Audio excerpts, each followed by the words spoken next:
Gentleman, आज की जो वीडियो है वो कैडेट कॉलेज की ओवरऑल ट्रेनिंग के बारे में बात कर रहे हैं कि ट्रेनिंग का क्या सिस्टम है, वहाँ पे एजुकेशन सिस्टम क्या है, और ये सारी चीज़ें आज डिस्कस करेंगे। मेरे साथ जुड़े रहिए और कोशिश करेंगे वीडियो मुकम्मल देखें, इसमें आपके ही कुछ फ़ायदा हो सकता है। तो ओवरऑल ये है कि जब बच्चा आप दे देते हैं, एडमिशन जब हो रहता बच्चे का, तो उसका जब पहला सेमेस्टर शुरू होता है, सबसे पहले वो फ़िज़िकल ट्रेनिंग पे बहुत तवज्जो देते हैं। फ़िज़िकल ट्रेनिंग में ये होता है कि आपके बच्चे को जो आर्मी की परेड वगैरह होती है वो सिखाई जाती है, सही है, ड्रिल प्रैक्टिस करवाई जाती है।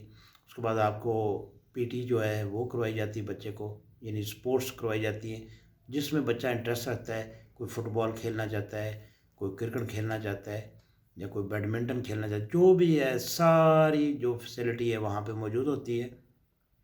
आपके बच्चे को 3 टाइम खाने के अलावा तालीम और ये फ़िज़िकल ट्रेनिंग ये भी साथ साथ दी जाती है, ताकि बच्चे के जहन में एक डिसिप्लिन वाला जो माहौल है वो पैदा हो। बच्चे को ये पता चले कि ये बुरा है, ये अच्छा है। क्योंकि नॉर्मल स्कूलों में, घरों में बच्चा काफ़ी कोताहियाँ कर जाता है, तो वहाँ पे इस चीज़ की परमिशन कोई नहीं होती। वहाँ पे बच्चे को बहुत अच्छे तरीके से, बड़े अच्छे माहौल में बच्चे को ये चीज़ अच्छे बुरे की पहचान बताई जाती है, और बच्चा जो होता है वो बिल्कुल उसी तरह उस सांचे में ढल जाता है, और बच्चे को बहुत सारी चीज़ें जो हैं वो गलत का वहाँ से मालूम होता है कि ये चीज़ें मैं कर रहा था ये गलत थी या ये सही नहीं थी। तो आपका बच्चा जब पहला सेमेस्टर करके आता है तो आपको खुद फील होता है कि बच्चा हमारा कितना चेंज हो गया, कितना डिसिप्लिन माइंडेड हो गया है, और कितना रेगुलर और कितना पंक्चुअल। सुबह नमाज के टाइम उठना, नमाज़ पढ़ना, फिर गेम पे चले जाना, पीटी वगैरह करनी, फिर उसके बाद वापस आना, फिर नाश्ता करना, नाश्ता करने के बाद फिर स्कूलिंग शुरू हो जाती है। स्कूलिंग के बाद, स्कूलिंग के दौरान ही फिर कोई 1-2 पीरियड होते हैं जिसमें वो ड्रिल की प्रैक्टिस करते हैं, जिसको आम आम लफ्ज़ों में परेड आप लोग कहते हैं। वो परेड की तैयारी करवाई थी। उसके बाद फिर खाने की, यानी दोपहर को जब पैकअप हो जाता है, स्कूल बंद हो जाता है, तो फिर वहाँ पे बच्चे इवनिंग में खाना वाना खा के फिर कुछ रेस्ट करते हैं। रेस्ट करने के बाद फिर शाम को मौसम के मुताबिक, गर्मियाँ हैं तो ज़रा 6-6:30 बजे, अगर सर्दियाँ हैं तो वो 4-4:30 बजे, 5 बजे का, यानी असर के करीब करीब उनको स्पोर्ट्स के लिए निकाला जाता है। स्पोर्ट्स वगैरह करवाई जाती है। उनकी जो ओवरऑल जो टर्न आउट होता है उसका बहुत ख्याल रखा जाता है। यानी स्पोर्ट्स का मतलब ये होगा कि स्पोर्ट्स किट अगर की आपने, ट्राउज़र शर्ट वगैरह जो भी पहना आपने, तो उसके साथ प्रॉपर जो शूज़ होते हैं, स्पोर्ट्स शूज़, वो होने चाहिए। ये ना हो कि जिस तरह आम बच्चे यहाँ खेलते हैं तो ऊपर ट्राउज़र शर्ट पहन लिया, नीचे कोई सैंडल पहन लिए या कोई बूट पहन लिए।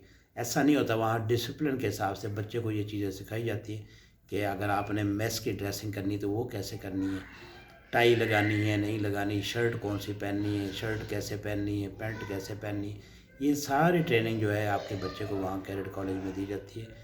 और बच्चा आपका जो हेयर कट वगैरह, नाखून है, आपकी अपनी पर्सनल हाइजीन जो है, इसके बारे में सारी ट्रेनिंग दी जाती है, और बच्चों को बहुत ही अच्छे माहौल में तालीम और तरबियत दी जाती है। तो यही वजह होती है कि जब बच्चा आपका एफएससी क्लियर कर लेता है तो उसको आईएसबी में कोई मुश्किल नहीं आती, कि वो इतना डिसिप्लिन हो चुका होता है, इतना ब्रॉड माइंडेड होता है, इतनी उसकी थिंकिंग जो है वो एक्सपैंड कर चुकी होती है कि वो बच्चा जो है वो वहाँ पे ये छोटे मोटे टास्क जो उसके लिए कोई मसला नहीं होता।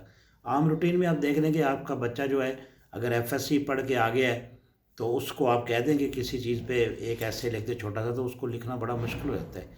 तो वहाँ से जो बच्चा पढ़ता है उसके जहन में बहुत ज़्यादा, बहुत बड़े बड़े प्लान और बहुत बड़ी बड़ी थिंकिंग उसके जहन में ऐसी डाली जाती है, और बच्चा बिल्कुल उसे एक मशीन की तरह वो काम करता है। तो आज की वीडियो अगर अच्छी लगी तो चैनल को ज़रूर फॉलो कर लें। अगर फेसबुक पे हैं तो फॉलो कर लें, अगर यूट्यूब पे हैं तो चैनल को सब्सक्राइब कर लें। दुआ में याद रखें, मज़ीद ऐसी वीडियो का इंतज़ार करें। बहुत शुक्रिया, थैंक यू सो मच। अस्सलाम वालेकुम व रहमतुल्लाहि व बरकातहू।